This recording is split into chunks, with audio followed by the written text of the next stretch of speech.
640 000 manifestants selon les organisateurs, 250 000 selon le ministère de l'Intérieur. Syndicats et partis de gauche avaient appelé à une journée de mobilisation contre l'extrême droite.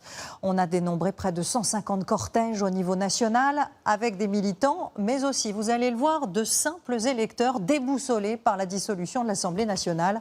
Reportage signé Yann Ovine, Sophie Chevalreau et Manon Monnier. Une foule massive, réunie dans la bonne humeur. Le discours est clair. Antifascistes chantent ces manifestants à Paris, ou brandissent fièrement leur message contre le RN. Il n'est pas possible pour moi véritablement de laisser cette France des extrêmes diriger le pays. Mon fils ne peut pas grandir dans ce pays. Monter les gens les uns contre les autres, c'est pas une solution. Ça n'avancera rien du tout. 75 000 personnes selon la police, 3 fois plus selon les organisateurs. Dans la capitale, beaucoup sortent dans la rue, pour la première fois. Quelles mesures, en fait, dans leur programme, vous craignez? La mise en cause de la nationalité française pour tous les enfants de 2e, 3e génération. La fin du service public, l'inégalité, ils votent jamais rien de social. C'est des partis nationalistes et ça va à rebours de la construction européenne, faut pas se leurrer. Afficher ces différences, cette marche pour les libertés à Rennes est devenue aussi une marche anti-RN. J'ai lutté toute ma vie contre ça et c'est le cauchemar qui se réalise, donc, qui risque de se réaliser. 1500 Rochelais mobilisés. Ils faisaient partie des premiers ce matin à sortir les pancartes. J'ai peur de la perte de droits vis-à-vis de tout ce qui est lié juste aux droits des femmes, donc que ça soit lié à l'avortement, que ce soit lié à l'accès à tout ce qui est contraception et éducation sexuelle. Beaucoup nous disent qu'ils voteront Nouveau Front Populaire à Nice, Strasbourg, Marseille. Mais surtout, ils espèrent que les électeurs seront bien au rendez-vous le 30 juin, comme il y a 22 ans, contre Jean-Marie Le Pen. Moi, je me rappelle, en 2002, j'étais très petit, j'avais pas l'occasion de descendre dans la rue. Et le risque n'était pas autant réel qu'il est aujourd'hui. Si on ne descend pas maintenant, en fait, ça sera trop tard et il faut le faire maintenant, quoi. C'est très important. Au total, près de 150 manifestations qui se sont, dans l'ensemble, déroulées dans le calme.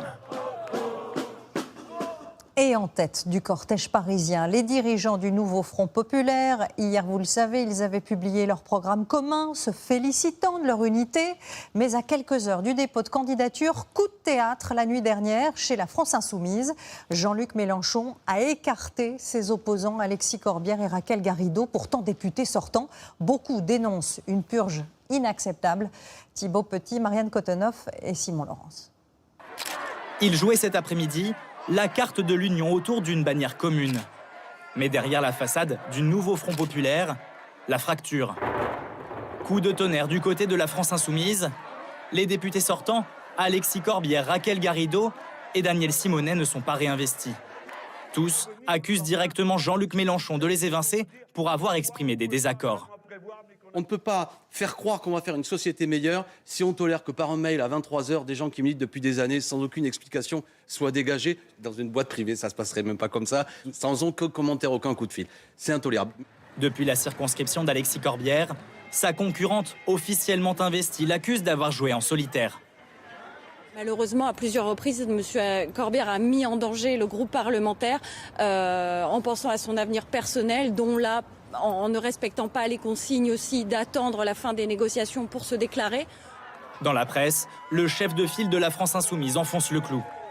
Les investitures à vie n'existent pas. Mais la cohérence politique et la loyauté dans le premier groupe parlementaire de gauche sont aussi une exigence pour gouverner. L'annonce vient ébranler l'alliance de gauche, d'autant plus que la France Insoumise a investi Adrien Quatennens, proche de Jean-Luc Mélenchon, et condamné pour violence conjugale. Vous préférez un homme qui frappe sa femme, auteur de violences conjugales, à des camarades qui ont l'impudence d'avoir un désaccord avec le grand chef. Au sein même de la France Insoumise, François Ruffin appelle à soutenir les candidats non investis. Je veux que nous soyons unis, que la famille soit unie au maximum. Je l'ai demandé dimanche soir en disant au parti « arrêtez vos conneries ». Depuis son fief de Tulle, François Hollande vient lui aussi bousculer le Nouveau Front Populaire avec une candidature surprise. Et si j'ai pris cette décision, c'est parce que j'ai estimé que la situation était grave. Jamais l'extrême droite n'a été aussi proche du pouvoir depuis la Libération. Un grand retour qui a même surpris la direction du Parti socialiste. J'ai découvert tout à l'heure qu'il était candidat. Ça n'est pas lui qui avait été investi au départ par le PS. Il a sa place lui aussi, comme ancien président, comme socialiste. Pour l'ancien chef de l'État, ce sera sa première campagne depuis qu'il a quitté l'Élysée. Oui, c'est courageux, mais il faut faire. Et puis vous allez voir que chacun y va de ses annonces pour convaincre les électeurs. Alors que le pouvoir d'achat est au cœur de cette campagne, le Premier ministre Gabriel Attal s'est engagé aujourd'hui à plusieurs mesures sociales.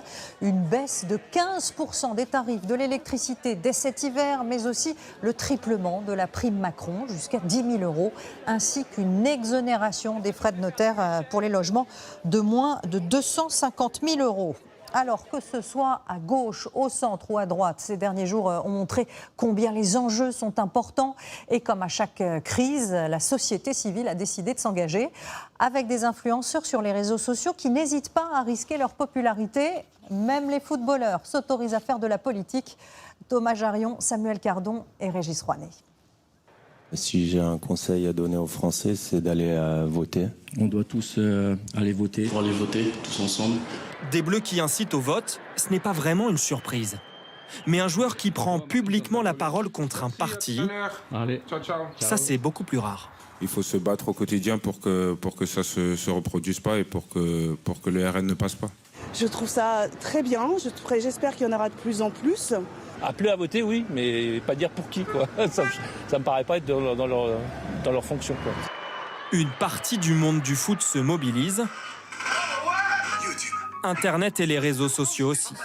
L'humoriste et rappeur Mister V, l'influenceuse Lena Situation et ses 4 millions d'abonnés appellent à voter contre le Rassemblement national. On ira bien voter contre le RN les 30 juin et 7 juillet. Je trouve que c'est important parce que je suis sûre qu'il y en a plein qui ne sont pas allés voter parce qu'ils ne savent pas du tout ce qui se passe. Qui donnent leur avis, c'est une bonne chose parce qu'ils ont un gros impact. Mais la prise de position la plus commentée, alors, mes petits squeezos, c'est celle du très populaire Squeezie et ses 19 millions de fans. Il vient de publier une lettre ouverte, 8 pages, contre le RN. Un parti qui prône la haine, la discrimination et la peur de l'autre n'a jamais été une solution. Résultat, des commentaires de soutien, d'autres qui le quittent. Il a perdu 100 000 abonnés en quelques heures. Directement visé, Jordan Bardella, dont la campagne sur TikTok engrange les millions de vues. Je supprimerai les allocations familiales aux parents de mineurs récidivistes. Il a répondu à Squeezie en longueur, lui rappelant au passage qu'il a perdu sa première place sur YouTube au profit de Thibaut InShape et ses 20 millions d'abonnés. Thibaut InShape, lui, qui botte en touche, il ne donnera pas de consigne de vote.